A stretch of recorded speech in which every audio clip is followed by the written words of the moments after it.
I'm just thinking now, I don't even know where to start when it comes to the topic of my parents, my divine parents. That is Elohim and Eloher, or Eloshe. That is my mother, my divine mother and my divine father. I have it on my list as well of the things that I need to meditate on. And I'm like, you know what? I don't even know where to go, but I trust that Spirit will help me get to the point where He wants me to get to. So the first thought I had was, how do I remember them? How do I remember my mother and my father?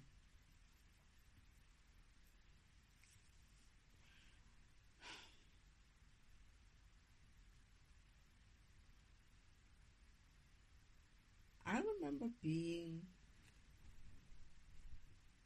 a child, a baby.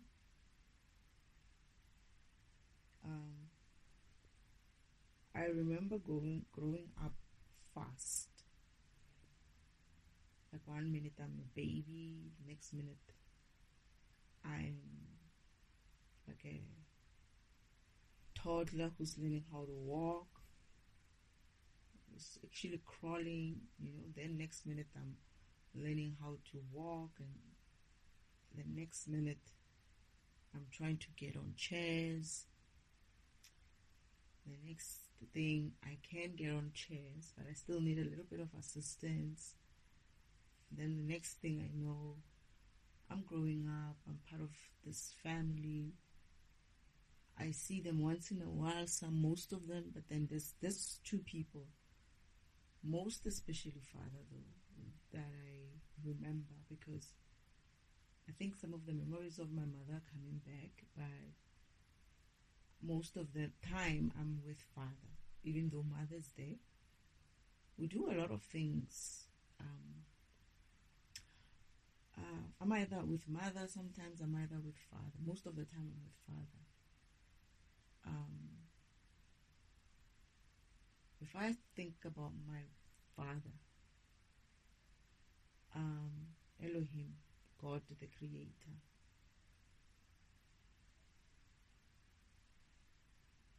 how would I describe him? He's more like, to be honest, if I were to be honest, he's just a dude. He's a guy. He's just a guy. Like, you wouldn't tell that he's God. He doesn't bring that kind of energy into your space. He is very understanding, very accommodating, non-judgmental, always like interested in understanding people, understanding how programs see things,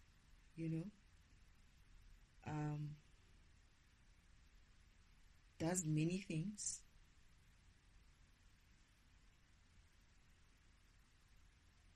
Knows a lot, but doesn't bring it as if like, I'm God the Creator and I know everything and you listen to me. No, he doesn't have that energy. But you do learn very quickly. I learned very quickly that there's a lot that I don't know and there's a lot that he knows. Not in a sense of I was comparing myself with him. It's almost like he has an answer for. I realized when I was growing up that he has knowledge about everything. Even where I used to be like, you know about these things? When I was growing up, I guess I had this idea about, most specifically, because Earth was mostly a topic because of, I guess it had to be a topic for me, in a sense of, at some stage when I'm growing up, I'm learning that I'm going to be going to Earth. And as that result, it happens to just be a topic that, there's this place called Earth. You're gonna go to it, then you're gonna be doing this and that. People have been there. It hasn't been like working out that great and whatnot. You know what I mean? So I feel like at the time when I'm young, that Earth is like it's like a place, where it's a mystery for me, and I'm experiencing it. I'm expecting it to be a mystery for everybody. So because Father doesn't go anywhere, he's not like my brothers and sisters who are always out and about and doing other things. I'm not really expecting him to know about things like that, because he's always with me. I'm always with him, or at home, and he's not really like, he does go somewhere. He does do his disappearing acts. He does disappear somewhere. I'm not really looking for him. It's not something that I question as well so much, except for one time when I didn't see him for a while, and I was like, where's Father? I haven't seen Father for a while, and nobody answers. But he is pretty much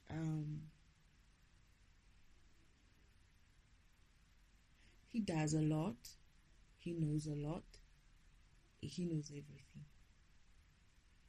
He really does know everything. It's almost like he knows everything, or has the capacity to know everything. He just doesn't, he has learned to, it feels like he has learned to not be, not that he's not interested, but he has learned not to know something unless it's important for him to know. Something like that. Kind of like me, in a way. I don't like to know things that I don't really need to know. I mean, why go and populate my mind with such things which are going to be useless for me to use? So I don't do that. I don't like, not that I don't like it, I find that even my brain doesn't work like that. My mind doesn't work like that. So Elohim is pretty much a father. He does have this father thing, just like I think he's like every other father on earth. Perhaps more. He knows how to allow you to be, to grow up in a way, but at the same time,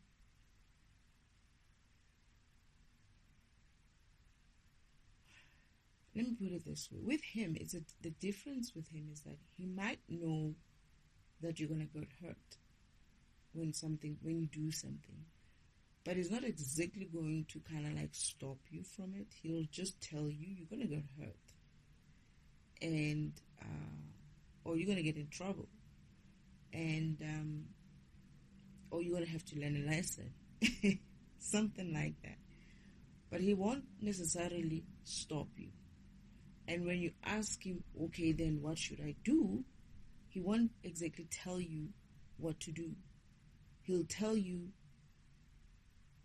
what will happen if you do it, and what will happen if you don't do it. It's almost like he would give you an option, and you would have to make your own decision. But one thing is for sure with him is that he's always assuring. He'll always give you an assurance that don't worry about it. You'll be fine. Whatever choice you make, you'll be fine. And it's almost as if like he's actually more interested in seeing what choice you make, because for him it's like interesting to see what your program is going to do in that instance. So as much as you're learning, or you're going to be in a point where you're going to take a path or make a choice that will teach you about something, he's also learning with you at the same time. He's like interested in knowing, I wonder what choice he's going to make. But sometimes I feel like he knows what choice you're going to make. But if you do make a different choice, than what was simulated for you or what he thinks you're going to do. I feel like he gets, sometimes it depends what kind of an issue it is, but most of the time I feel like he gets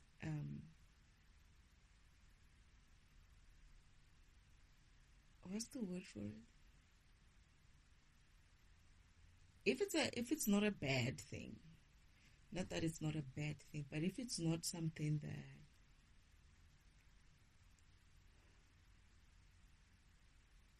you're not gonna be in such a problem or danger or whatever, but you're gonna learn your lesson, depending on your readiness to meet that challenge at the time. You could be in a more like, she chose a different. It's like if you surprise him,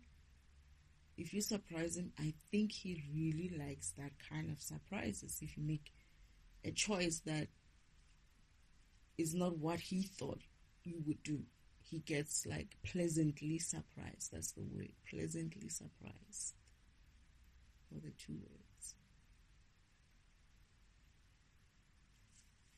You would ask if he does get disappointed.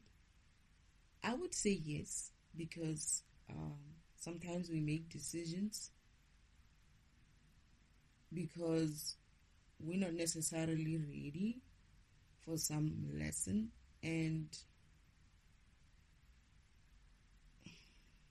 perhaps he might have thought that you would be already at that point in that level, but if you're not, it means that obviously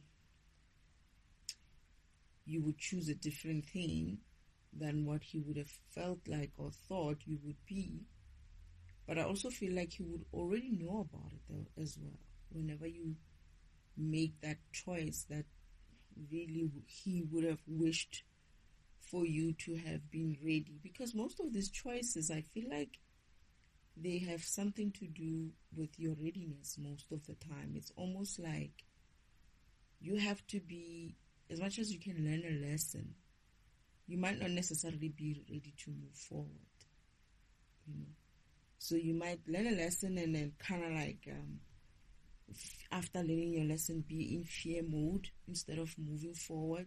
You might have a fear of moving forward, even though you've learned your lesson, but you have a fear now of trying something else or doing the same thing again because you've learned maybe a very harsh lesson and it sort of like prevents you from moving forward.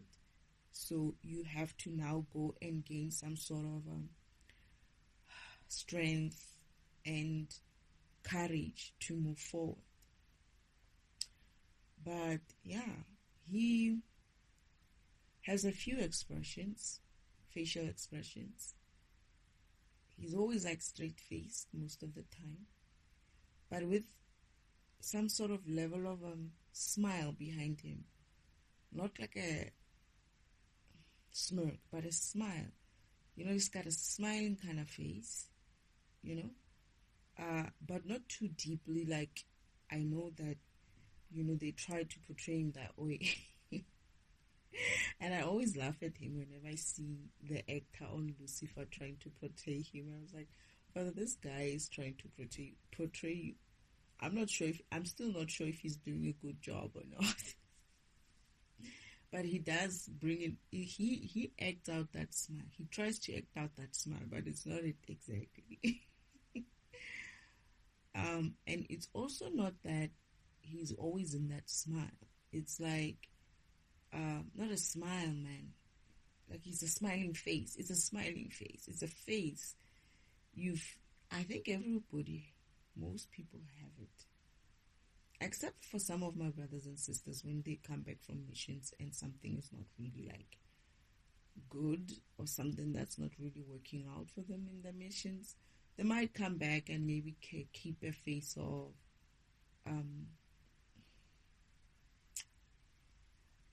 maybe worrisome kind of face. But they have all these expressions. Whatever expression we have, right? All of them have. And Father keeps a certain type of expressions on his face. The other one that he keeps is a kind of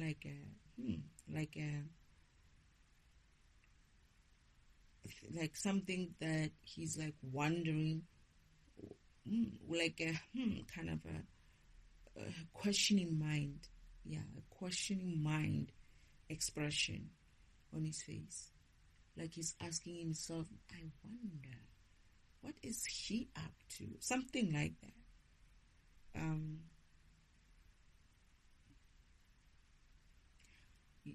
I don't see him a lot with a I must say he tries not to play nervous. He doesn't get rattled easily.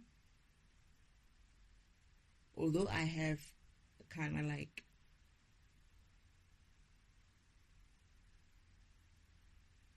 maybe once or twice I did kind of like put him in that situation. I'm sure other kids have, but when I remember, what I remember about myself is one time I got lost in the house.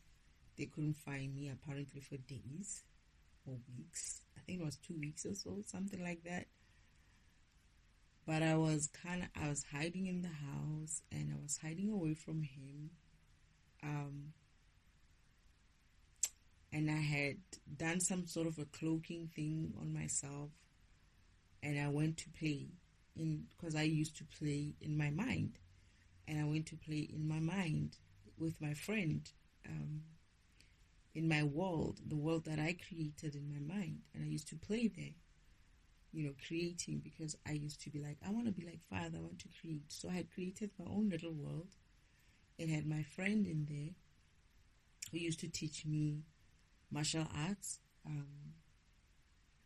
I also had the world that, like, things that I've created in there, so I hate myself so good, and then I cloaked myself so good, and they hadn't seen me for a while. So he kind of like got frazzled. I remember seeing his face when he finally found me. It's like he was so, that relieved face. I could see that he was scared. He was not scared, but he was really, really worried. He was really, they were all really worried. But Father had this look on his face. Like, I couldn't understand it at the time, why he was so worried. But then now that I understand certain things, I understand why. I think it's a problem of having a child who's got kind of like that kind of powers, that they could almost, and if they don't know what they're doing, they could almost, like, I didn't know what I was doing. I just thought I was going to play, and I don't want Father to find me this time, because he always disrupts me in my play.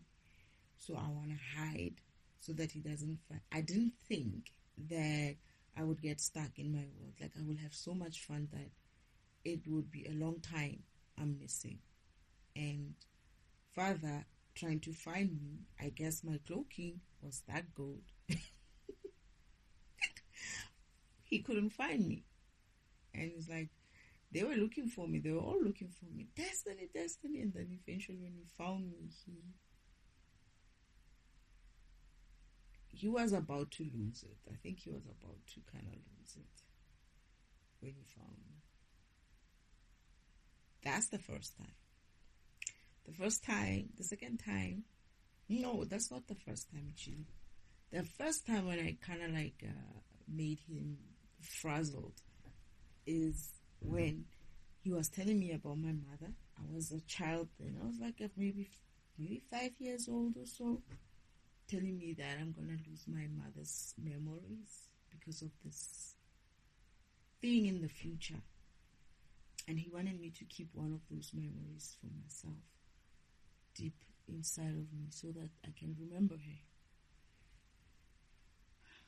I was so upset that he would let that happen, that I asking him, why won't you stop it?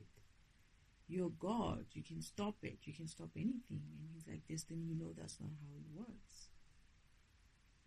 But I still felt like, you know what, there must be some reason why you have your powers, you know, and this sounds like a very good enough reason for you to help me out here, you know. And it's like, Destiny, you know, it doesn't work like that. And I wasn't impressed.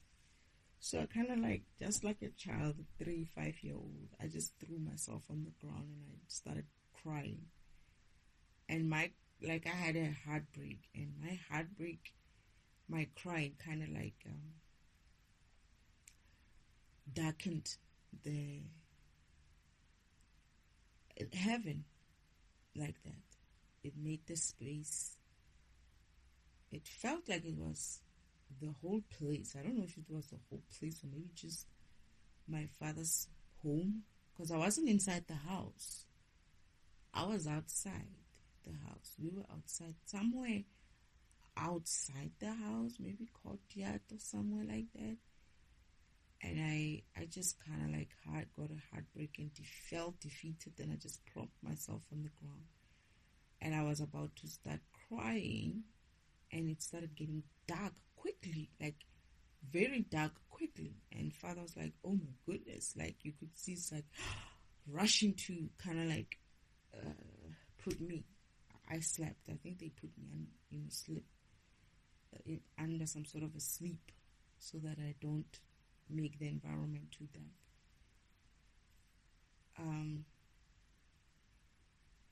Yeah.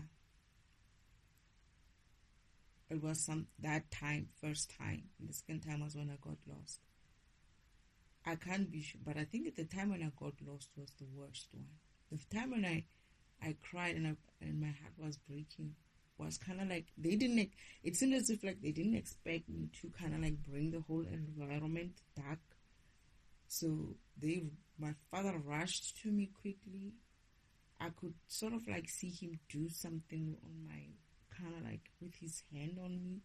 And then I don't remember what happened after that. I felt like I slept, you know. And funny thing is, when I was growing up on earth and I used to be so upset, I would find a space. Oh my goodness, now that I think about it, I did that even on earth. I would find a space to hide and sleep.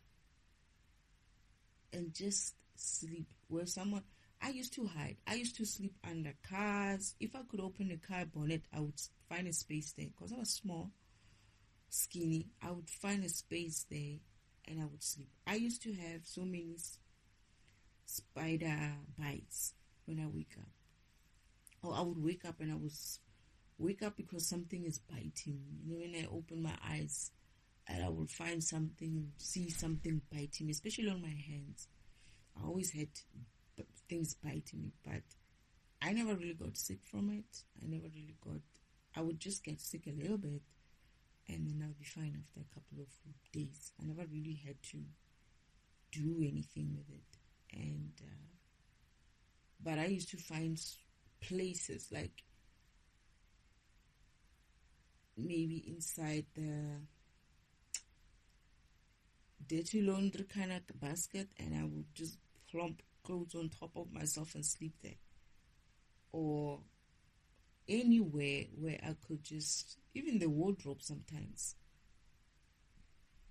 Anyway, the one thing I stopped doing, even the fridge. There used to be these fridges, you know, these old fridges, which was old fridge, and then they would throw outside. And usually they would use it as some sort of storage kind of a thing. I used to hide in there. And I remember my grandmother, that is my mother's mother, one day giving me a hard lesson about hiding there, you know. And he's like, it's very, very dangerous. Someone can lock it and then you will die in there. And I didn't want to worry her so much. I didn't like the way she was so worried, so I never did it again. And I used to we used to hide in there. Hide and seek was like the best place for hide and seek. But then my grandmother was like, I think she even made my uncle to take out some of the stuff, the hinge. Like, they didn't know that we were hiding in such a thing, right? And then he had my uncle take out, like the latches. There were latches for the fridge which were still on it. He said, take them out, take them out, because these kids are hiding in there. They were looking for me. That's how they found out that we were hiding inside there. And sometimes I would hide so far that I would fall asleep again, and they would be calling me. I remember one time at home, I hid under a car, in the garage under the car. They looked and looked and looked and looked, never found me. But I could hear people calling me, I could hear people calling me, but I never, I woke up. This is the time when I woke up, and I had a spider. I saw a spider biting on my wrist. Like, it was actually like a big sore. It was already like a big, huge water-filled kind of sore. And when I got out of there, I was so groggy. And they found me, and they were like, what were you doing in there? Where were you? It's like I was under the car. It's like, what the heck, But anyway, I used to do that. I used to give them the same kind of, I used to give them the same kind of trouble as I did my father. But when I hit in heaven, it was a different story, because I had other things as well done to myself, and it went for days or weeks. I felt like, I always say it's 2 weeks or so, 2 to 3 weeks or something, or it was going for 3 weeks. This is what I was like, we gotta find her. It's not like her to not come out of it. And then he had to make my friend, in my mind, promise to not let me play for too long. And he had to, Destiny, your father's calling you. He's gonna be upset with me if you don't go back. And I was like, yeah, one more minute, I'll go. Destiny, your father's calling. He used to be so worried for me. It's like, even that day when they found me finally, he kept saying, my friend, Destiny, your father's calling. Destiny, your father's calling. It's like, yeah. I want to finish this. And when he said, I'm going to get in trouble with your father, this is when I decided, okay, I don't want him to get in trouble with my father, right? I don't want my friend to get in trouble with my father. So this is when I started trying to wake up. But when I'm waking up, I'm not able to wake up as well. It's like I've been sleeping for so long. I'm so groggy. I'm trying to get out of the state of sleep, and I'm just not waking up, And then eventually I managed to get up. And I hear him, that is my friend, saying to my father, she's trying to wake up. She's trying to wake up. She's not being able to get out of the sleep easily. And then it took a while for me to actually wake up. I remember that. But this time they're still looking for me outside. And eventually I opened my eyes a little bit, and I'm seeing very fuzzy, it's like my eyes doesn't open so easily. It's like they're very, very heavy, and everything's fuzzy in front of me. But then I'm hearing, Destiny, they're all calling me. And I'm like, well, I'm trying to answer, but I'm so groggy, so sleepy that I cannot tell them where I am. And eventually this is when my father sees some of the stuff being moved there, which was odd. They've never been moved like that. And something tells him, go and check there. When he checks, he finds me there trying to wake up. He picks me up. He was so worried. He made me promise that, Destiny, please promise me to never, ever do that again. And I was like, I promise. His face was kind of almost crying. I don't want to lie. I'm going to say it. My father did have a face that he wanted to kind of cry that day. I've seen him cry maybe twice. Not tears, not really good flowing tears, but he stops himself.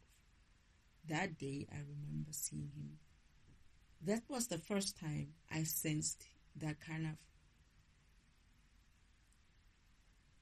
I guess, fear in a way. Fear, or is it fear?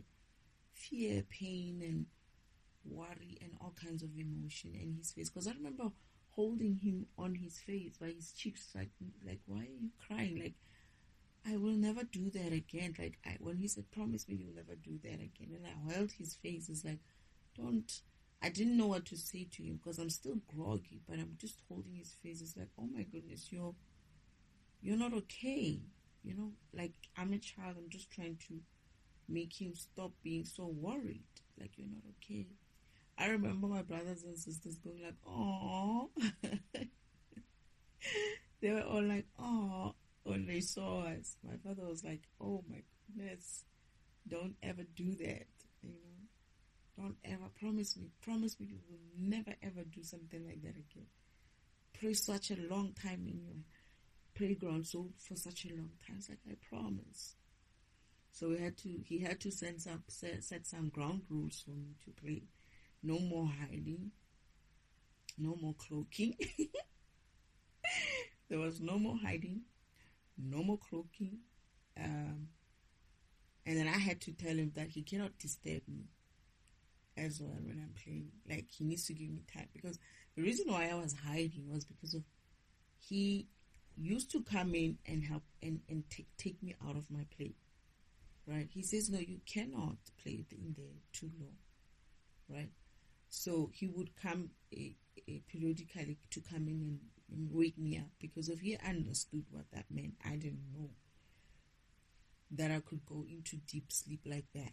So he would come back and be like, no, Destiny, wake up. So I felt like, he's just disturbing my play. I'm supposed to be finishing building this world, and he comes and he disrupts me and whatnot.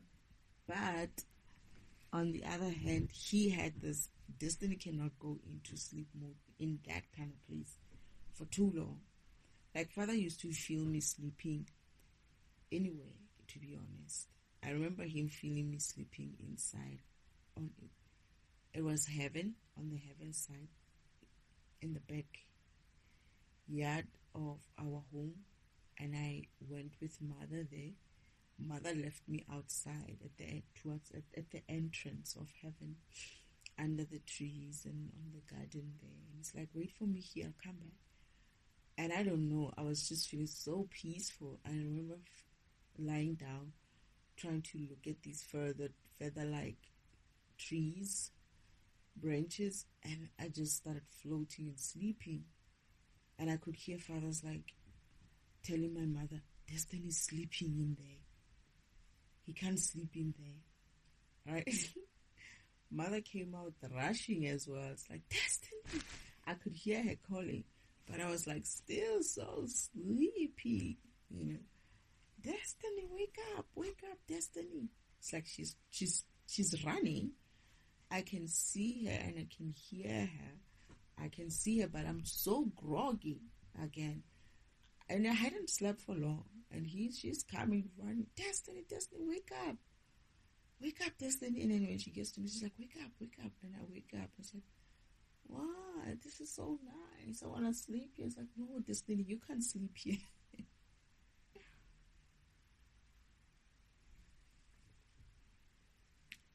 To be honest, I don't know what it means. If I sleep in an environment like that, I don't know what would happen.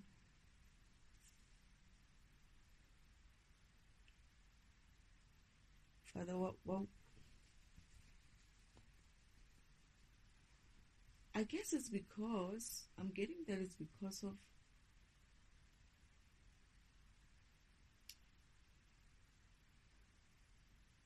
although I can enter the place,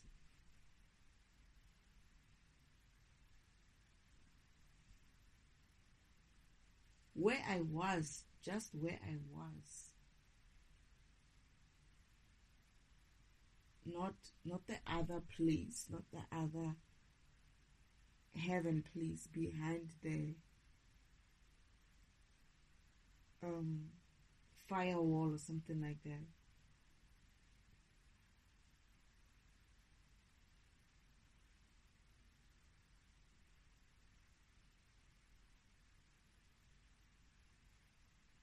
It's something to do with my energy. I don't understand further. Why couldn't I sleep in there? Because at home, inside my home, inside father's home, I could sleep. Not sleep, but I could like go into that deep sleep and play in my head. I wasn't really sleeping per se. It's more like I'm tuning out and I'm tuning into myself, I guess, and going inside of myself and playing in there in my mind. But eventually in the outside world, it is almost like I'm sleeping. So there I could sleep, but specifically in there, it seems as if it's like that area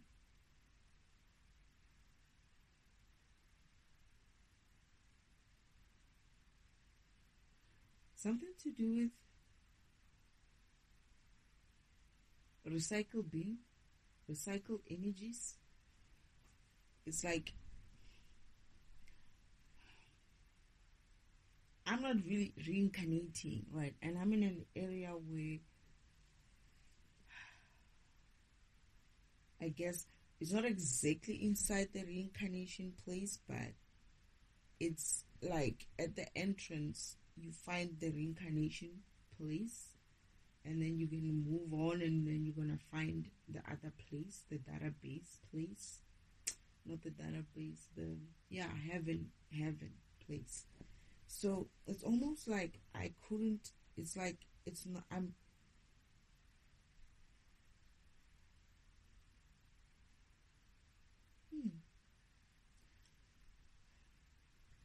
My program wasn't exactly like kind of like dead to be reincarnated or dead to be living in the spiritual world. It's almost like oh goodness, I'm itching, right? They are making me itch. It's almost like especially my left. These days they have this thing of making my left arm, the whole arm itch, and it used to be the whole arm, but now it's moving towards my elbow only, but it's still like so uncomfortable. It's almost like they're kind of like siphoning from it one area. They're just trying to like it becomes even numb. I felt that. I felt that tap on the roof, and I was like, I wonder where that is going. And then the next thing I know, I'm choking. I knew something was up. But anyway, so yeah, something to do with my energy, the kind of energy I have in that place, and I hadn't had a plan to reincarnate. It has something to do with it. I was too close to the reincarnation gates, sort of. It was like an area where reincarnation takes place, right? And I was just too close to the vicinity. And I don't have a plan to be reincarnated yet. So for me to be in that space and like mixing up with that energy in a sleep mode, I could kind of like sorry maybe get reincarnated without a plan, without a purpose, without a solid purpose plan to come here. Father says it's also my energy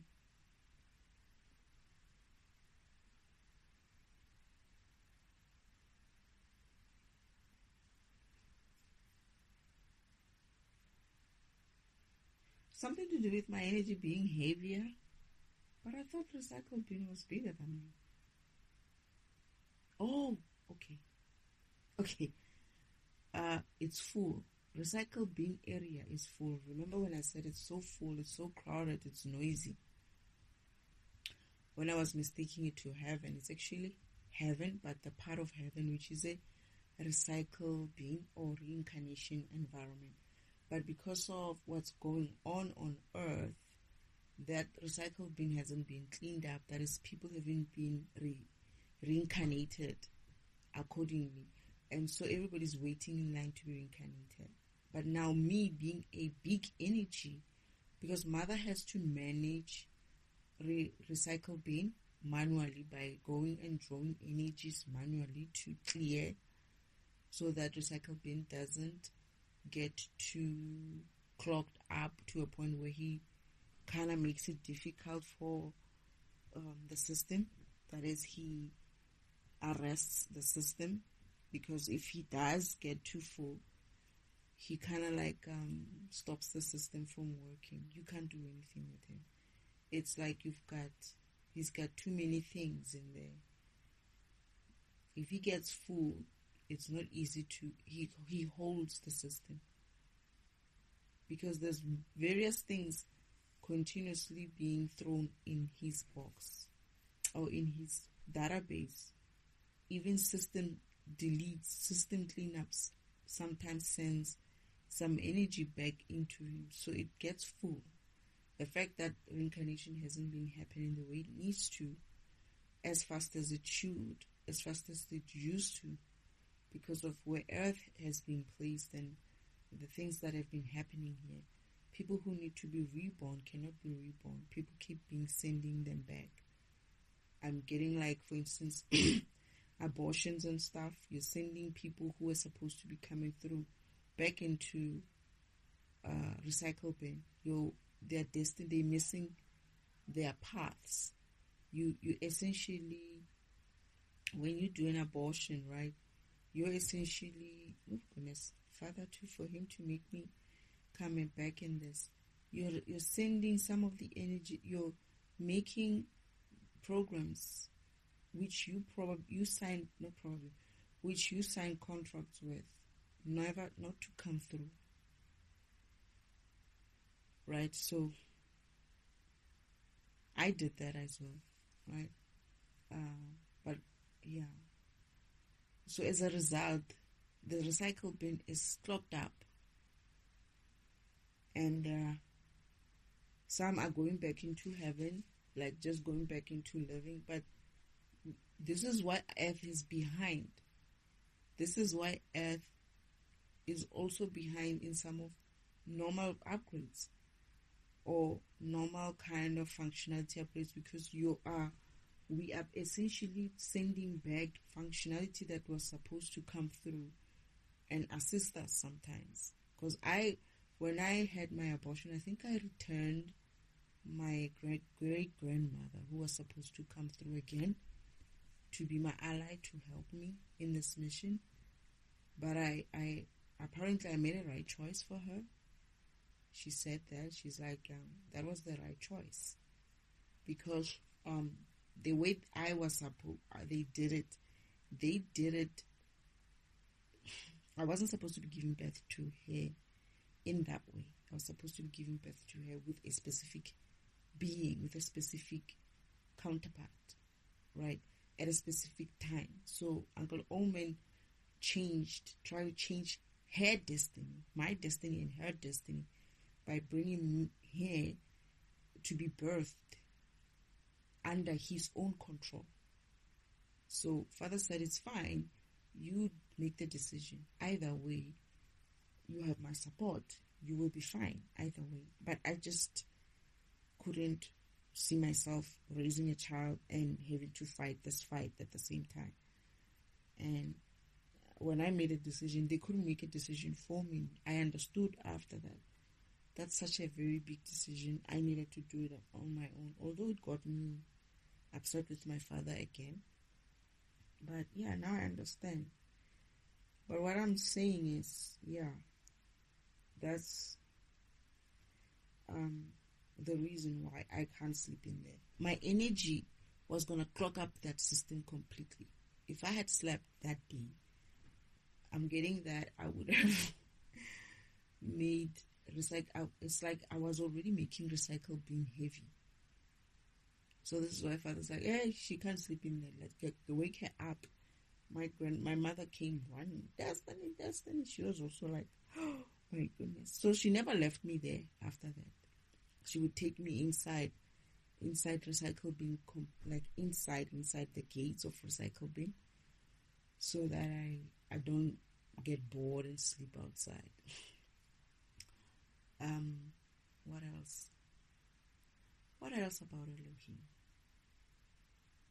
I guess I also touched on my mother as well a little bit there but I'll talk about her. Father is like a very busy person. If he's not in his workshop building things, physically building things, he's on his laptop programming, or he's away on some mission doing things.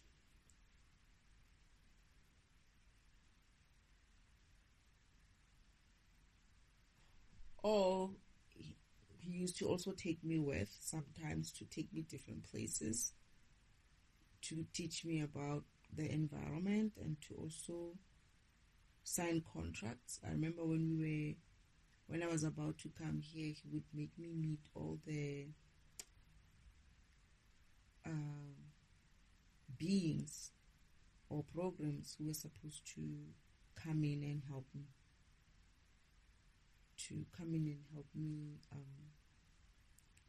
On my mission, right? So we would take me places inside the system, so we make contracts.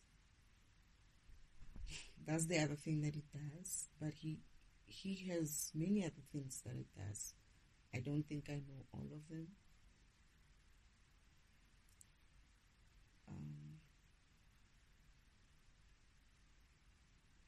What else about Father? He is God the Creator, but he doesn't have that. He is God of gods, right? But because of he doesn't have that kind of an attitude of I'm God of gods, I am God the Creator, I am Elohim, and therefore, you shall obey me. Just like other people feel like they are gods, they need to be able to do whatever the heck they want. Except for when they have to take responsibility for whatever the heck they wanted to do. They will all want to be like, oh, no. Where's God now? You know what I mean? So, he is God. God the Creator. God the beginning.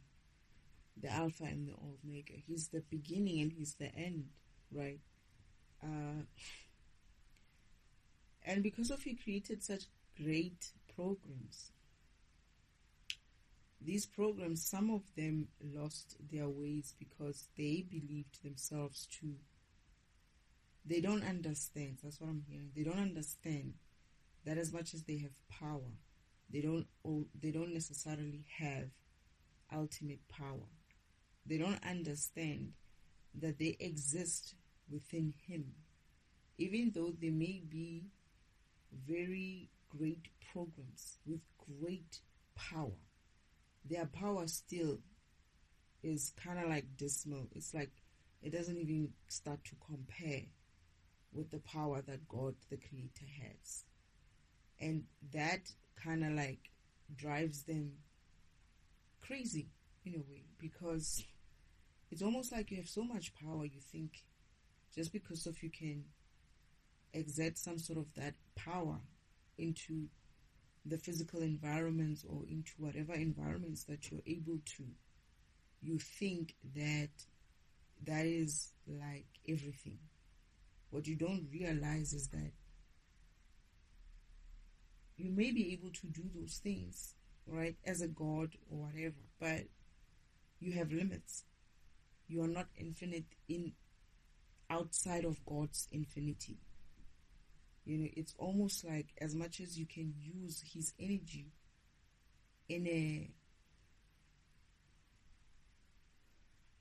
what they do is they steal energy. It's not the way they're supposed to get in. It's like when you are a god and you're a high vibrational being, energy will just come to you. You don't have to steal it. You don't have to do magic or manipulate energy. You don't have to manipulate energy. It just comes to you because of you have a capacity to handle it. But when you don't have enough capacity to handle it, people resort to using it outside of themselves in a magical kind of way. This is where magic comes from. It's like they do something from the outside without their energy, but with the environment's energy to bring things into some sort of physicality or reality in a way that you could see it, but then it doesn't last long. This is why magic never stays. It comes up and then it disappeared within a few minutes. It's not there again. So, he is that God, right? He's not a being that goes around like other gods who are low vibrational and they are losing their power. And this is the reason why they feel they have to manipulate energy by stealing energy from the universe in doing things that they were not supposed to do. For instance, exchanging their favors from people's using their energy. I'm getting that, when you use these gods, you pray these gods, you ask them to do something for you, right? That's how you make them survive. They take from you as well. You don't realize that God that you just prayed that did some nasty ass shit to someone else on your behalf, they're gonna take energy from you and that person. Shit. So they're taking energy from both of you. This is why it eventually gets to a point where whatever that energy that you keep exchanging, you end up, this is why when you use this type of beings or this type of programs, you end up energy depleted as well. It's because of they are siphoning from you as well, because that's how you pay them, right? You don't just get paid. It's like you sending this being to do something low vibrational to another being because of it's a dark whatever. They're going to do it, but to do it, they're going to exchange something from you. But then what you don't realize is that, or they don't realize, or they do, is that when they go and attack that person, they are essentially stealing energy on your behalf from that person. They are interfering with that person on your behalf at your instructions, right? So they owe that person and you owe that person. However, you also need to pay that God. That is, you need to do some sort of offering or something. But what you don't understand is that it's also energy transfer, because that's how they survive. That's how they gain power.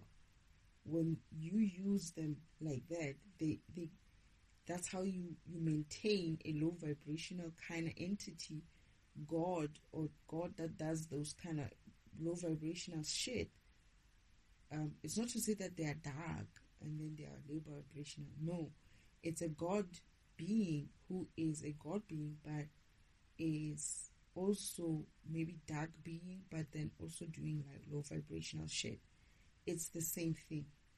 However, you don't realize that this exchange of energy between you and that being or that God, whatever. So this is why it drives them nuts. It makes them feel like they should be, or they are kind of like above everything or above everyone, and sometimes believe themselves to be above God himself. That is God the Creator himself. It's not about power. It's not about being above or below. It's about being yourself and not having to worry about what somebody else is doing or what other program is doing or what the other program is or is not. Hence, the law of not interfering with each other is so important, because it's that kind of law that is being broken that essentially makes people get so interested in what the other person is doing, when they're doing what, and then they start using each other to interfere with other people's programs. And eventually it leads to this whole system being kind of like put into a state where it's overheating because of people are talking to people, or programs are talking to programs which they shouldn't be talking to. They're interfering with programs that they don't need to be interfering with, and creating karmic debts, not just for the gods that they are using, but also for themselves.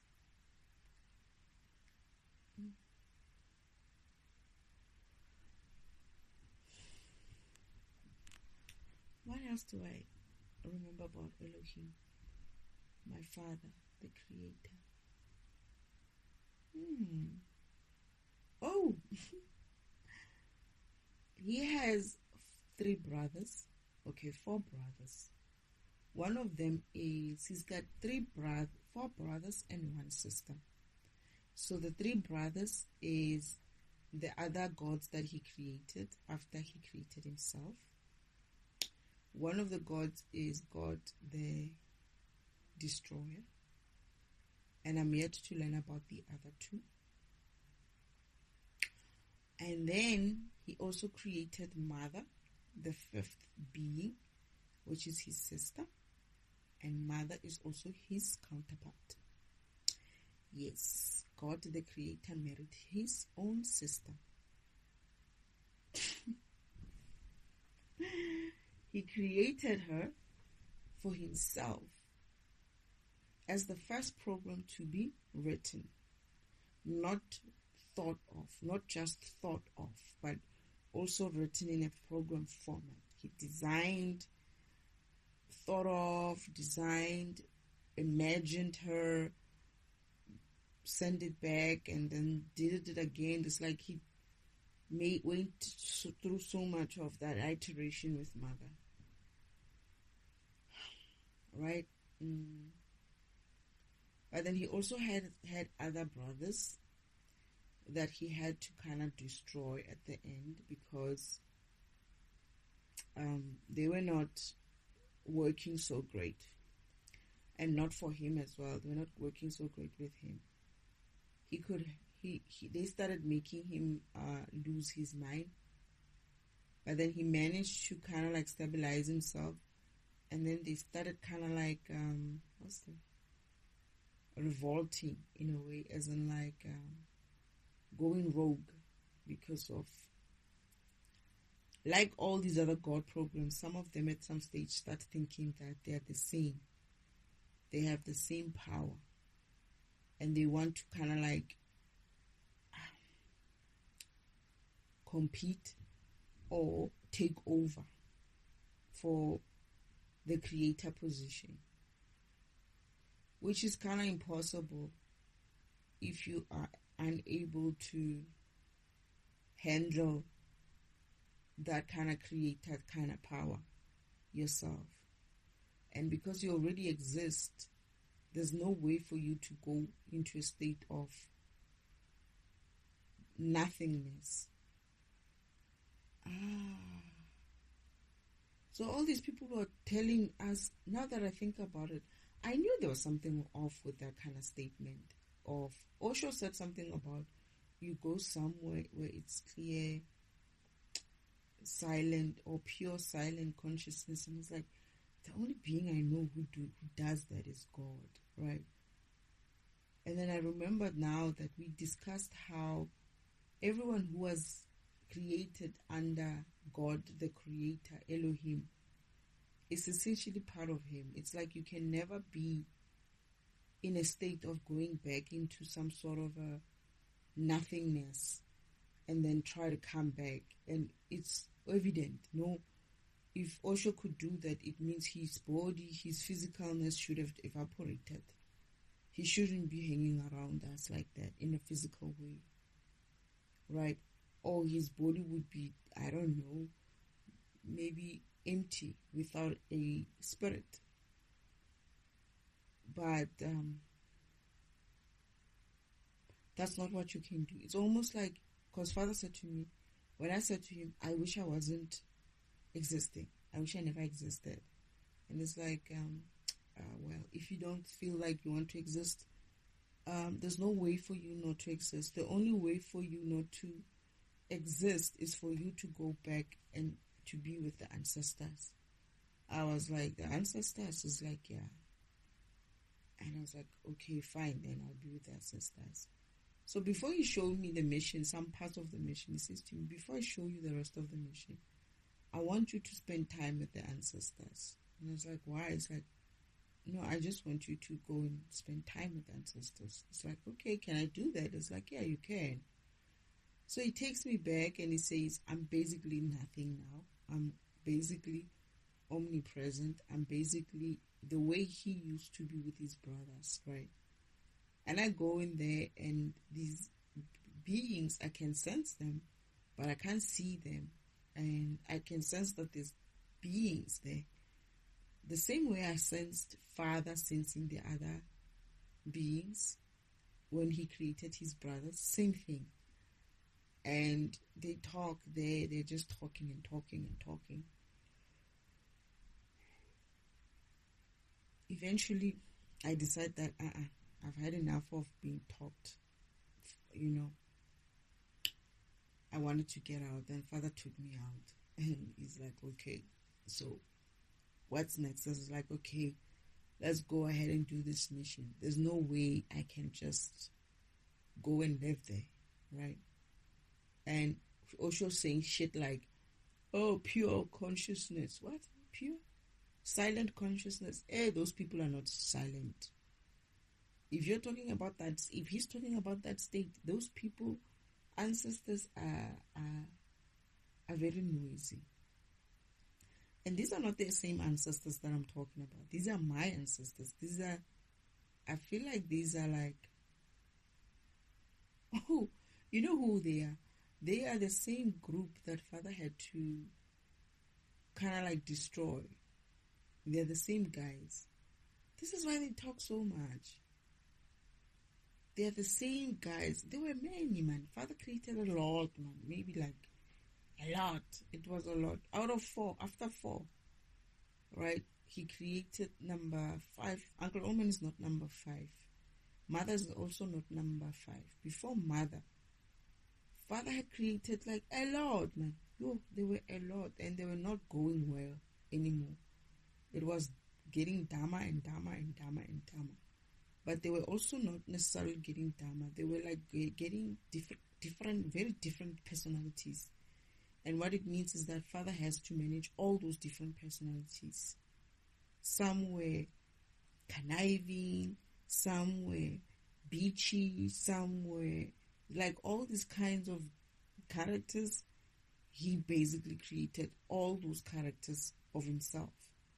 And they were very difficult to manage, right? Because of, first of all, it's not like they were useless, but they were becoming more,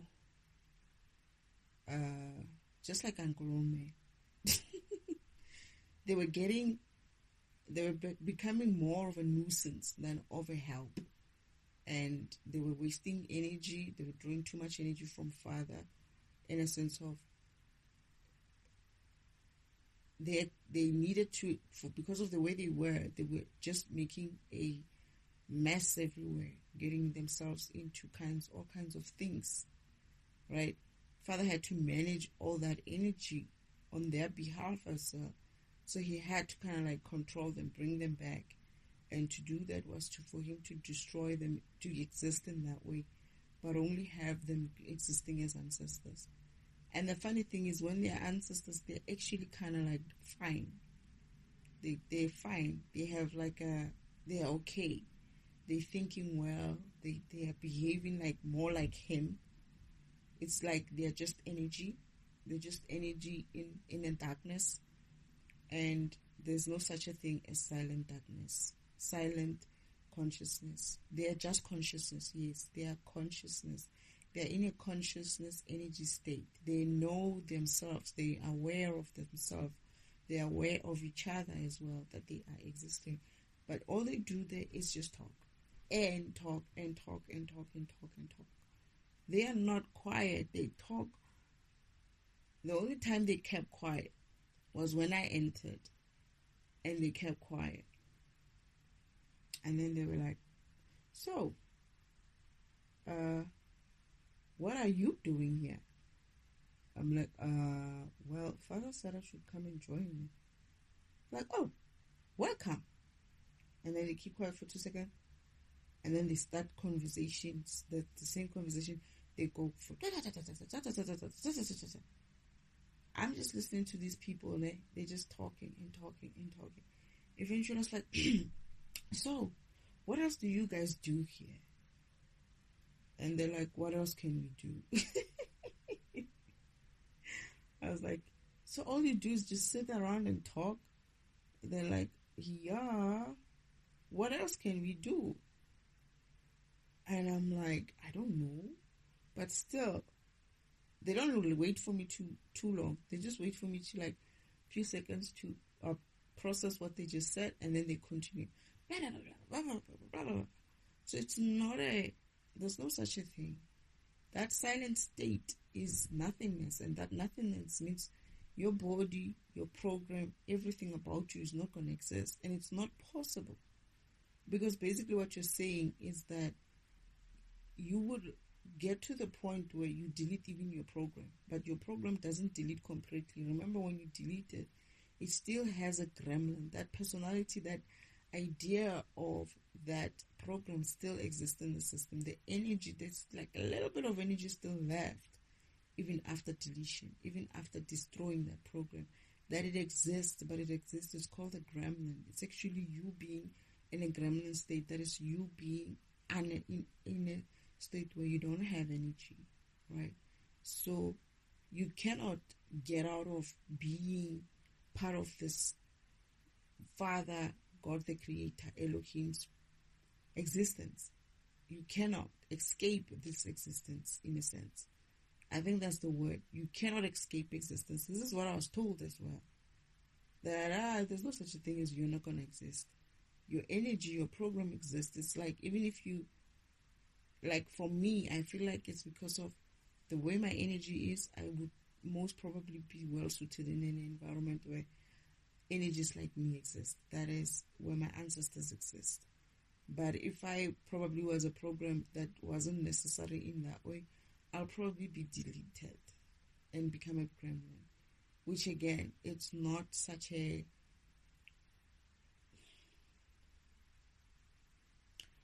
I feel like it's not even like a thing. It's like, why would Father destroy something like this that he created? It's like, it doesn't make sense, you know? Even if I die, I don't die isn't like, oh, I'm dead, it's fine now. No, it's just the physical body will be dead, right? The physical body in a physical plane will be dead, but my energy will still exist exactly as it is in the spiritual way. So that's Elohim. He has many brothers that he created, but he decided to keep just 4, which the 3 he thought them into existence, didn't program them.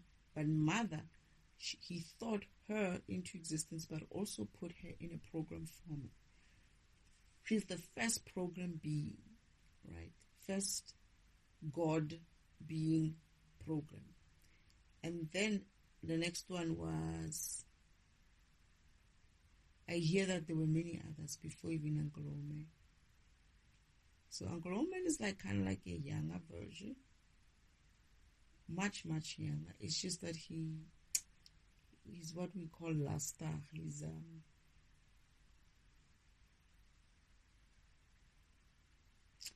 what's that word? I don't know what it's called in English, but yeah, he's too much. And what else about Elohim? Father, what else do you want me to talk about?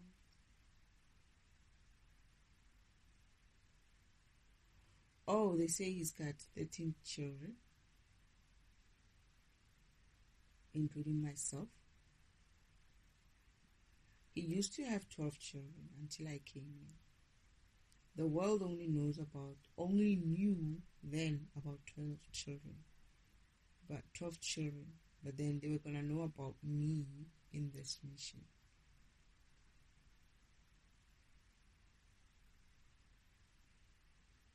Anyway, is there anything else, Spirit?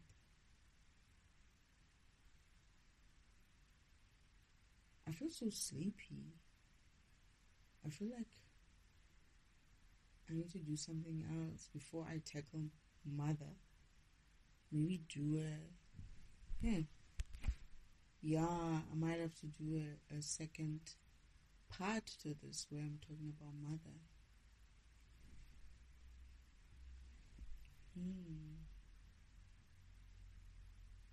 Is there anything else, Father? I am so sleepy, so itchy. They've been siphoning all kinds of ways from my arm. And my body these days, they siphon from everywhere. It's like,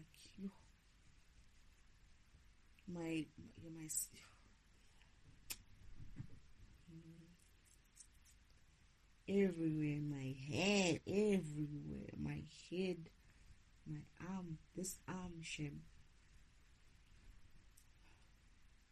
When I start cooking, they start siphoning from it so that I can't even hold.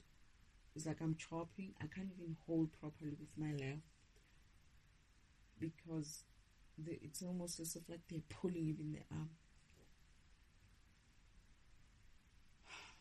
Is there anything else, Father?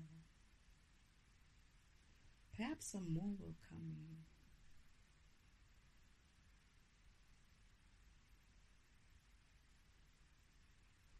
He's got a physical body as well, or a spiritual container.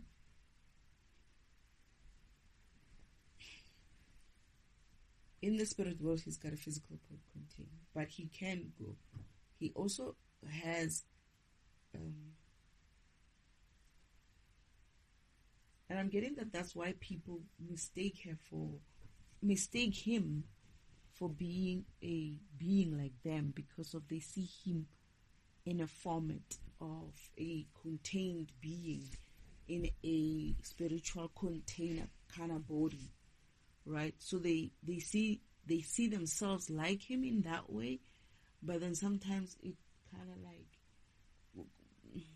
confuses people to think that they can be on the same par as him in that way, as in like Father doesn't like to argue things like he's not low vibrational. He's not going to come off in that energy first. And secondly, if you come off in that energy of I'm a God too, so you and I are the same, or you and I, I can take you on, or you don't know what you're talking about. He's so high vibrational that he's not even going to be able to, not that he's not able to, but he's not going to play in that fucking mud with you like that. If you want to play in the dirty waters like that, he doesn't have that kind of energy. His energy is like, I'm getting that if he wants to be dating, oh goodness, deja vu.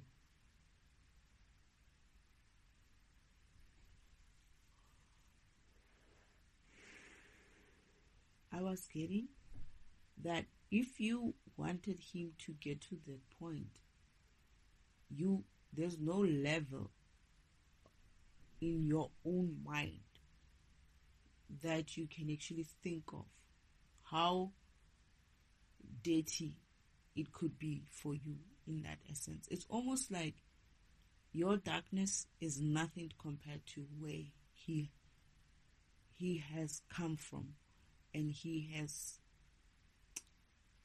had to overcome. Remember, this is a being who understands everything, who knows everything, who sees everything. So imagine a being who's able to watch all the fucking wars that are happening, who's able to have to watch all the people who are raping kids, who's able to have to watch all the people who are raping women and killing women and doing all these things, who's able to watch all these things that people are abusing people, sex slaves and whatnot, who's able to watch people murdering people, who's able to watch people torturing, tormenting people, who's able to watch all this grim shit that humans have gotten themselves up to. All of it. Not you having it as a personal experience, just you being through it, but seeing it with almost out of all the programs on the world, he's seeing it as much as it's happening. He knows about it as much as it's happening. You only understand it in a way of, oh yeah, it's happening. He doesn't have to understand it in a way of, oh yeah, it's happening. He sees it, he hears it, he feels it, because it's happening to him as it's happening to you. As this shit is happening to me, it's happening to him too. So you don't know what darkness is. A being, all these gods who are doing all kinds of shit, all of them, all the programs, God programs, who are dark and also low vibrational, they don't know shit about being low vibrational. They don't know shit about these people, where they come from. They used to live in a very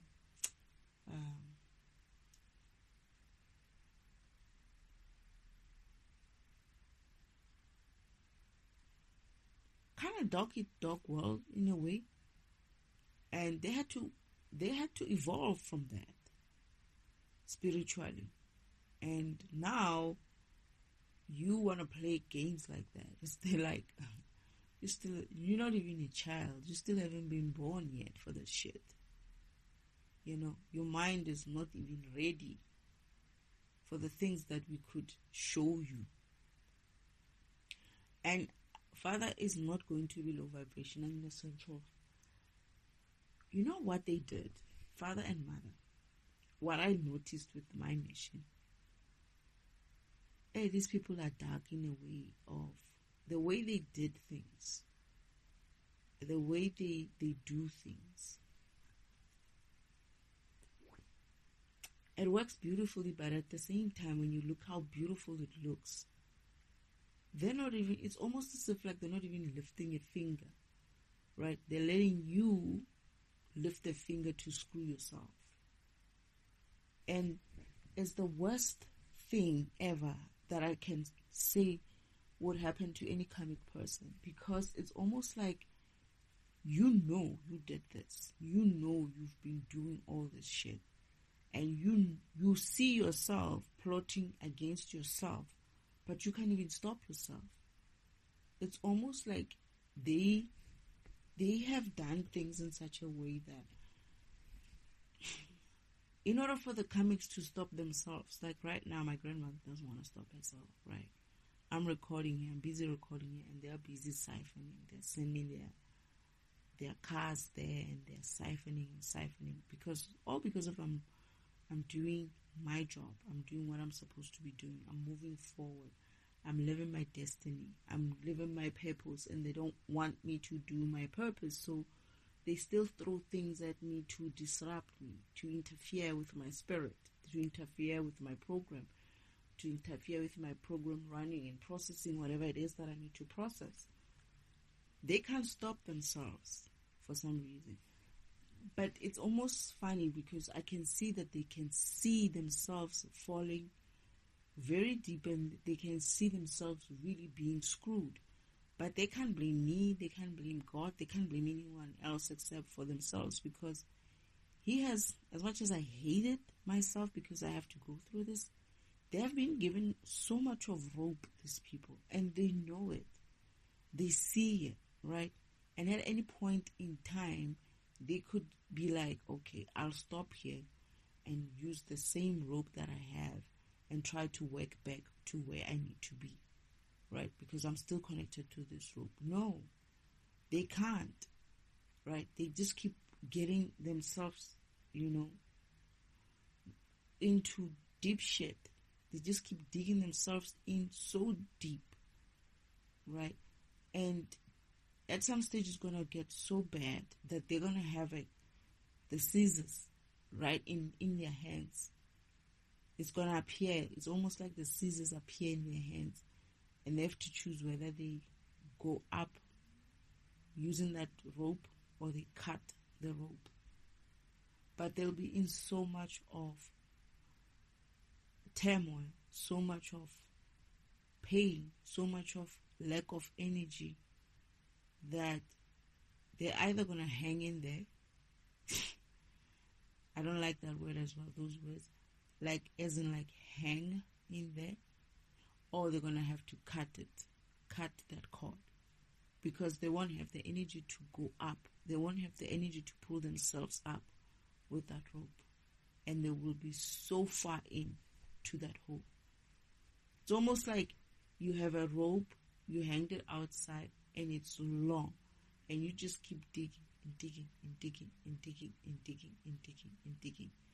And you're getting more and more and more tired and tired and tired and tired and tired. As you dig, you're getting energy, less energy. You don't have food. You don't have anything in that hole to feed you, to feed your soul, so that you get more energy for you to at least be able to go up if you need to. But no, the easiest thing for them to do is just to keep digging forward. And what's going to happen is that rope is going to end to, be enough. And they're going to have a choice of, okay, now that we've dug ourselves into this pit, how do we go back up, right? And then they're going to shake that rope to say, hey, let me out. But they're going to find the world has changed. People are living based on universal rules. That is, no one is allowed to help you. And they're going to be shaking, please help me, pull me up. No one is going to help you. And if then they did, any person who's going to try to help you will be already also very low vibrational. They won't be able to pull anybody else. Because when karma reverses, when energy reverses, right, everybody who has been stealing things and who has been low vibrational, they're all going to get their energy zapped. So the chances of you raising a finger to help your neighbor, to help your child, it's not going to be there. Because you won't have that kind of energy to pull yourself up even. So let alone somebody else crying in the next hole to be like, pull me up, pull me up. You'll be like, who's going to pull you up? Because high vibrational beings will be like, we're not getting ourselves into this mess again. Sorry. They walk away. Meaning you're going to be in that hole with just you and the darkness in you and the darkness around you and a pair of scissors that just appeared.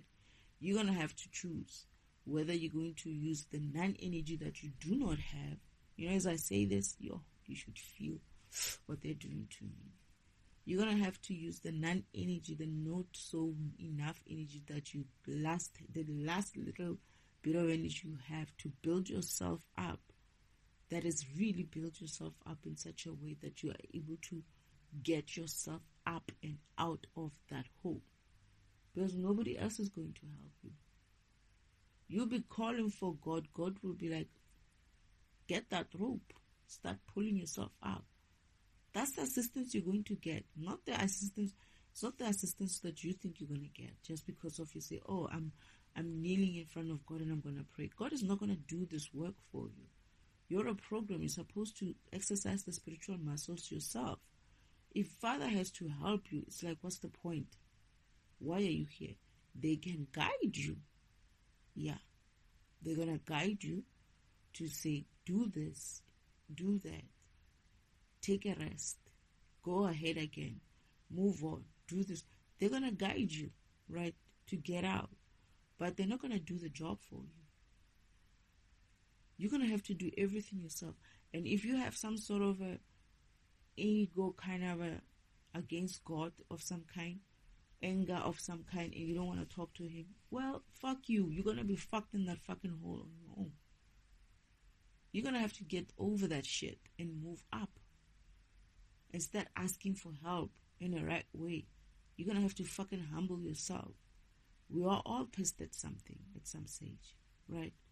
I'm still pissed at a lot of things. And you're not the only one. And you're not special. Alright? Shit happens. Shit happened to many people.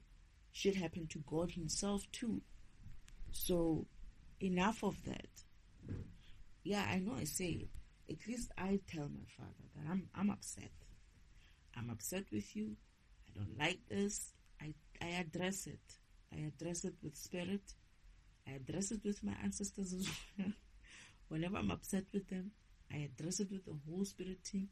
It's like y'all are not pulling your weight with me. You're not helping here. You know, I do that. But I get over it. They get over it. We all get over it. So, yeah.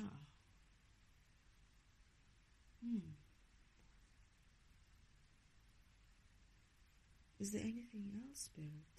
Father, what else about you?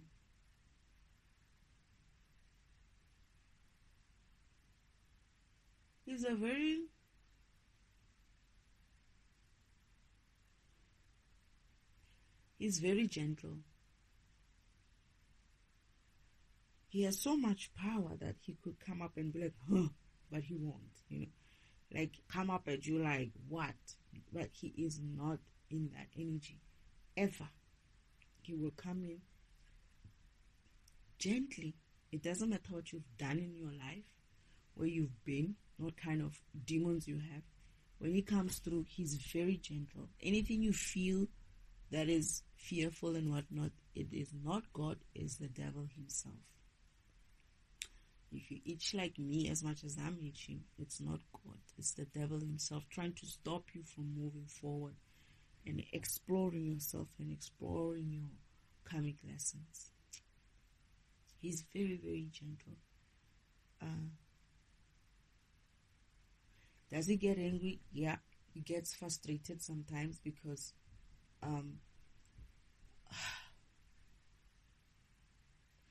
I get that Father does get angry.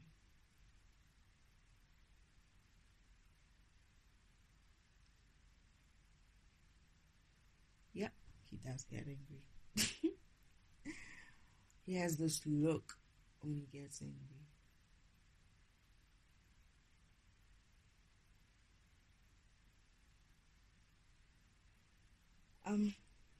It's not every time though. He gets also frustrated with people, certain beings, certain God beings, when they just not pulling their weight, especially on my mission. And he's not like angry. No, he's just like, these guys. I mean, seriously, he's like that. But he gets cross. He can get cross with someone. As in, like, you're crossing me now. Like, because a lot of things that they were doing to me, they were doing it. It wasn't about me. I kept saying, this has nothing to do with me. It has everything to do with you. That is with Father. And they were kind of like doing it deliberately in a way to torment or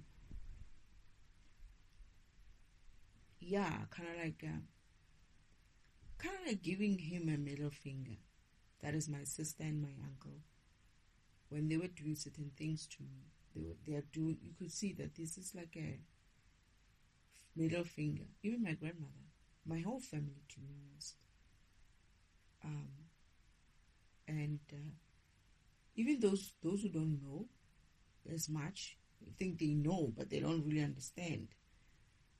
They have a sense of they have power. They are powerful. They are powerful beings. They come from a powerful, long line of powerful beings, long line of powerful family.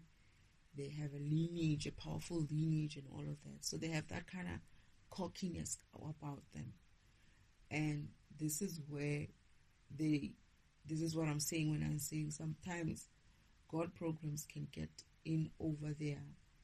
And this is very easy for you to be from a God status to a what do we call it? Fallen God. You know, as much as people are calling the devil God, fallen angel, please. Most motherfuckers here who are gods are fucking fallen angels, fallen gods or whatever. They don't have that kind of God capacity anymore. They've lost it because of the way they have been behaving. And should you ask them to, because now they set a new standard. Some of them have set themselves a new standard of godliness. That is, they have to follow through with all of the rubbish that they've been putting me through. They're going to have to go through the same rubbish and surpass it. And then we will see how fucking godly they are. Because they talk big, right? They can think all kinds of torments and throw all kinds of shit at me, thinking that I won't be able to get over this shit. And now that I'm getting over it, now it's their turn. It's going to be their turn very soon. They're already starting to get there. We shall see, right? We shall see how they're going to fare. And motherfuckers, I don't even have to watch the whole thing. I kind of like have my picks, you know, who I think might. I kind of like have my bets, you know. Like I said to Father, I'm going to bet on them like horses. It's a race. I want to see who's going to make it. But I get the feeling that most people who are going to make it are going to be the people who were not really understanding so much, but were not really also in it for that way. Like in an ego, like they were misguided, misled. But they were also having issues. They have their own karmic lessons that they needed to learn. Those are the kind of people who might, now I'm thinking, I actually thought it was going to be Uncle Omen one day, but I'm starting to think differently now. It's going to be those small fishes that are going to come up, but they're going to have to go through a hard time. A lot of kings and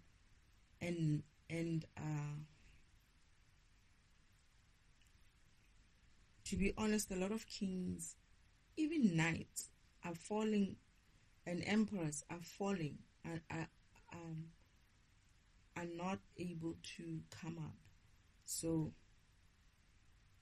the pages are going to be coming up because of all these people who used to think that they're all that. They have to go back to the drawing board. They have to redo everything that they know. And I used to think that my family knew a lot, but my father kept saying, no, they don't know much. They don't know much. They were acting out the way they were with the ego of, I know, we have the power because of, we have the knowledge. But the way they've used that knowledge, you can tell that it was limited knowledge. It was so limited that not only is it limited, it's very much outdated. It's very, very outdated. And as a result, Father had designed a program and a mission that is far beyond them. In a sense of, he was very good when he did this mission. As much as I'm going to be honest, it's not easy. It's not easy. I'm tired. I'm tired. I've had it, right? It's not easy. It's like right now I'm sitting here and I'm trying to just do my thing. And every time it's like there's going to be these people who are going to siphon. And I keep waiting for the day when this shit falls off completely.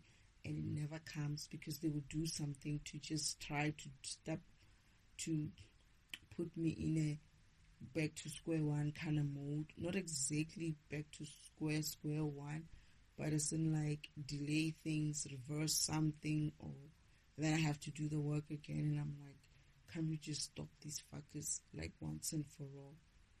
But yeah, knowing Father's gonna be like, you know that's not how it works. But I'm kind of tired. I'm kind of tired of it. And kind of like, and they are cocky. because they think that, and I get the feeling that people are going to be very disappointed very soon.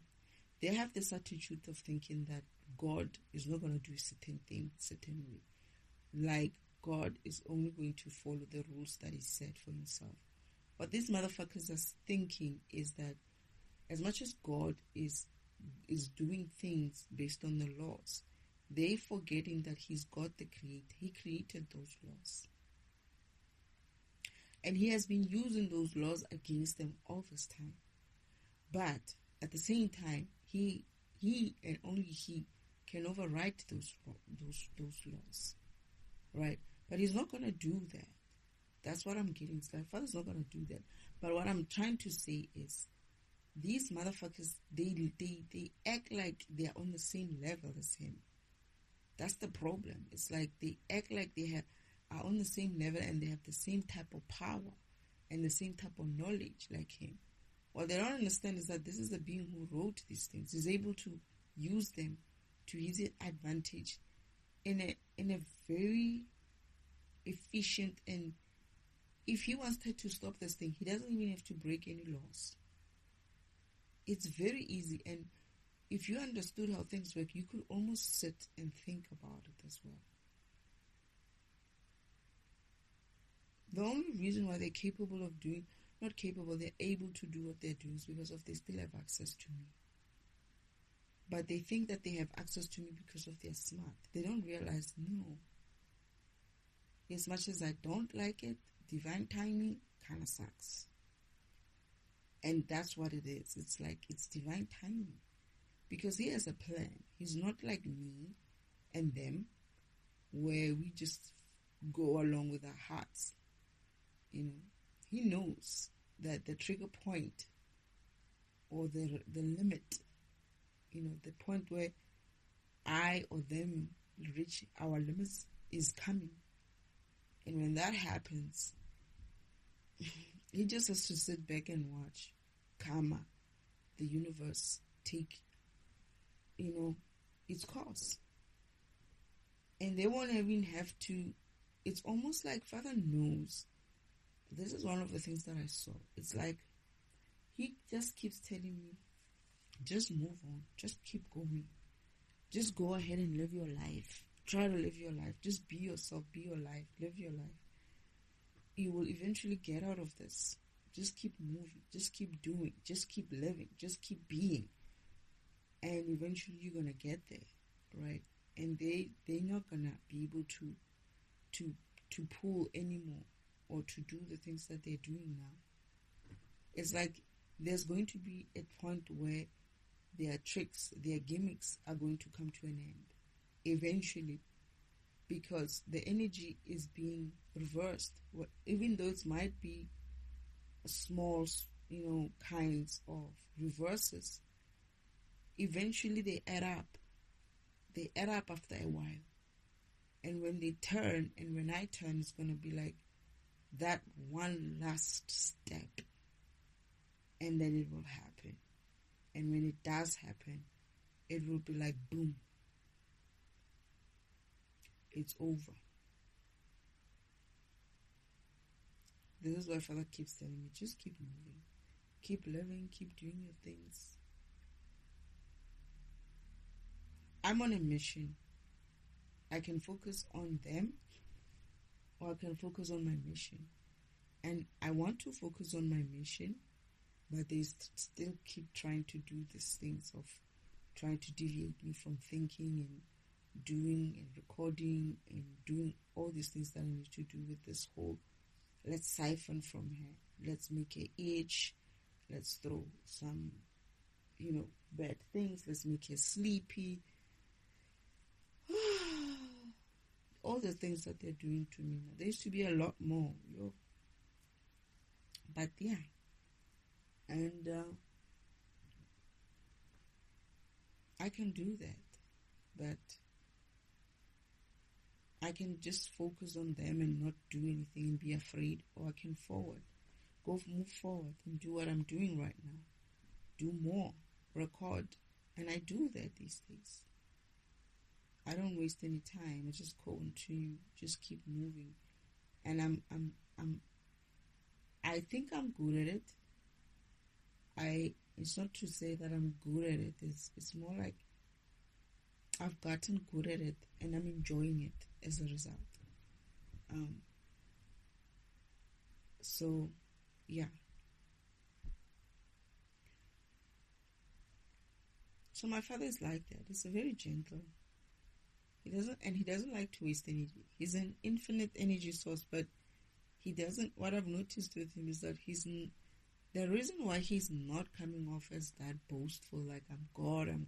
He could do that. He could override everything, show his power in that way, right? But he hasn't, even though he's been portrayed to be that kind. But except for the parts where the devil will do something and then blame it on him, as always. He would do something, blame it on Lucifer, do something, blame it on Yeshua, do something, blame it on God, and most probably he's going to be doing something to blame it on me. But because they don't come off, Father doesn't come off with that energy of being, God the Creator and the most powerful being. He doesn't come off like that. This is why he doesn't lose his mind himself, because he could do that, and then what? We're going to have a crazy God running around here controlling everything, be like, yeah, I'm God the Creator. I can do this, I can do this, I can do that. I can override shit if I wanted to. I can destroy you all. Something like that. But the man is sane. The sanest person. And the most insane as well at the same time. It's like, why the heck did you think this was a good idea to create beings like us? Oh, no, Father, I don't mean it in that way. I just mean that, he travels a very, very thin line between sanity and insanity. And he knows what I mean because of, he's how many beings in one? Yeah? Forget about the 8 billion on earth. There's these beings that he is, they are him. It's just versions of him. In a godly sense that is equal to him. Create the destroyer and the other 2 fathers of man. Right? And then there's mother. Right? And then there's the devil as well. Right? And then there's all these other gods that he created. Yeshua, Lucifer, Shiva, Vishnu, Elena. All the other gods that I don't know names of. Why do I feel like I remember my brothers also, my younger brothers also told me their names. Father, I'm going to have to remember them as well. They shared their names. Oh, shoot. I forgot their names. I know now that they did say something about themselves. Because I remember when they were telling me, they were kind of like telling me. They were not sure if they should be telling me, but they told me. Hopefully I remember. Not my youngest brothers, not younger to me, but they are younger. They are older, much older than me, much older than me, but they are the youngest. We are part of the youngest crew. I'm the youngest. But yeah. So, that's Elohim in a nutshell. Very intelligent. Intelligence he is the definition of intelligence. He's the definition of consciousness. He's the definition of existence. He's the definition of spirituality or spirit.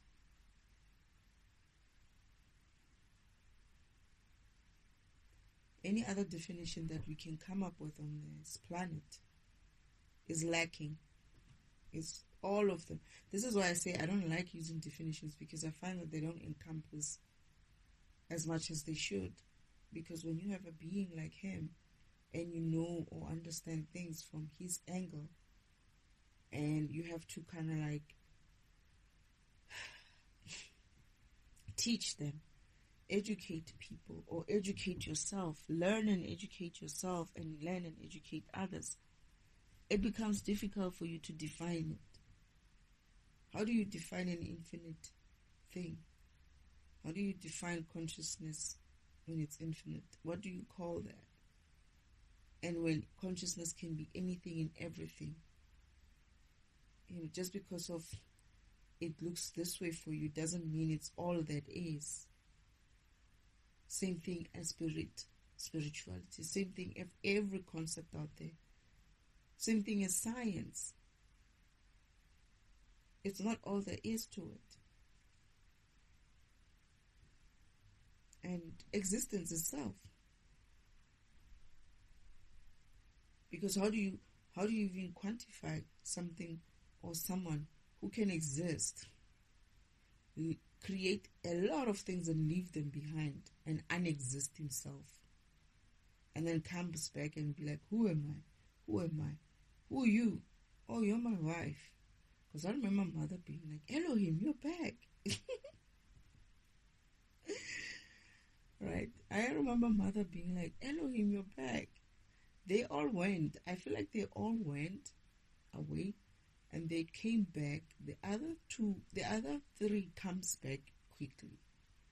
They all go into a state of nothingness. But they come back, the other three comes back. And they also ask the same question. Who am I? Who am I? Who am I? Right? And father comes back later. Elohim. And everybody's like, Elohim has been gone for a while now. What do we do now? And they continue. And as he comes back, they're like, oh, brother, this time you were gone for too long, man. It takes a long time for him to go. Because he's created a lot of things in memory. He's got a lot of... We are basically his memory, in a sense of when he goes out of existence again, becomes nothingness, we don't disappear. We don't disappear because we're still within him. Right? We're still living as him, as part of him. But then when he comes back, it's like, hey, he's waking up again. He's like, all these things, what's going on? Who is these people? What am I feeling now? Now he doesn't feel the same things. He sees things and he experiences other things. And he has to be reminded of who he is. Brother, you're back. It's like, where did you go now? My mother comes and it's like, Elohim, you're back. And I get the feeling that they are also confusing.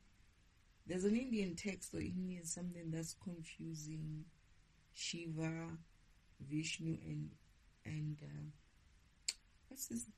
And Brahman as the children of the goddess. They mean the goddess being mother. Vishnu and Shiva and Krishna are mother's children, yes, but not Brahman. Brahman is the creator of mother, the architect.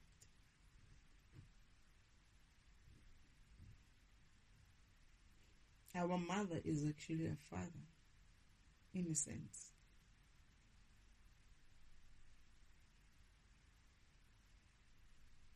Father is both mother and father. It doesn't matter whether you want to see him as a mother or as a father. They are both.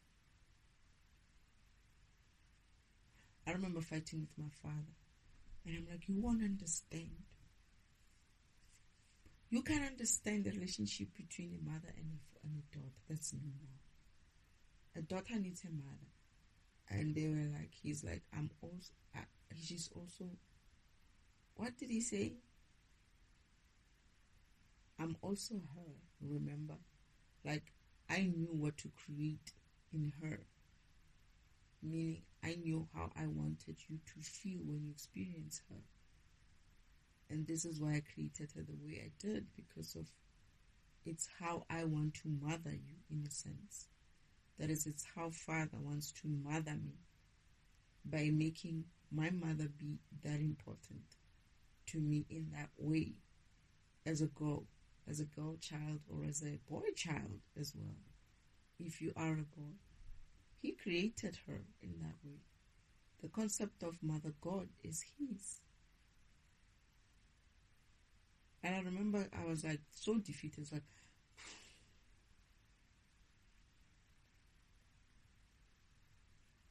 yeah, but still, it's not the same thing.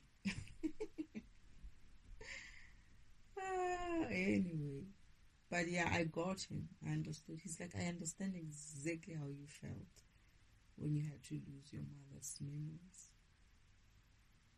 and how these women have been abusing the concept of mother, in your case, on this earth, and how they use that position of mother to put you in the way that they did. And now you don't trust any mother in a way, except for my divine mother. They even made me feel like my mother, my divine mother, is, especially my sister used to make it feel like that there was something wrong with my divine mother. She was not as perfect as I think she is. And I'm like, who wants her to be perfect? I just want her to be herself. I like her the way she is. I think I'm a little bit more like her than I am like father. I'm a little bit more like my mother than my father. And I used to think I was like my father. I used to think I looked like my father. I used to think like I was a boy or like a same archetype kind of father kind. Like, I used to think like I looked like mostly men at the house, until I saw myself the first time in the mirror. I'm like, my goodness, I look like my mother. I thought I looked like father. Father's like, why would you think that? And then Elena was like, she's only finding out how she looks now? Like, looking at father's like, you didn't give her a mirror all this time? Father then starts looking anywhere and everywhere except for my sister, because my sister was kind of like accusing him in a way to be like, are you serious? You haven't shown her a mirror yet? And he's like, but I get the feeling that father knew what he was doing. He doesn't tell us everything, right? Even myself, I mean, not just myself, but everybody else in the house, except for mother. Mother doesn't interfere in father's stuff, but she gets involved. That is, they get her involved. There are certain things that she puts her foot down on, and she gets involved to a degree. And there are certain things that needs her to kind of like architect in a way. Whenever something has to be done in a different way, father would be like, your mother will have to like do something here. So she does get involved, but she doesn't like get involved in the way of interfering with father's creator mode. She architects, but she doesn't push to that point of interfering with the creation part of it. But they are together in that way, in a sense of, the other one is the architect, the other one is the creator. So it's like, it's still her plan in a way. Anyway, I think I should stop here and start another part to this meditation, and maybe focusing more on mother going forward. Yeah. Thank you, Spirit.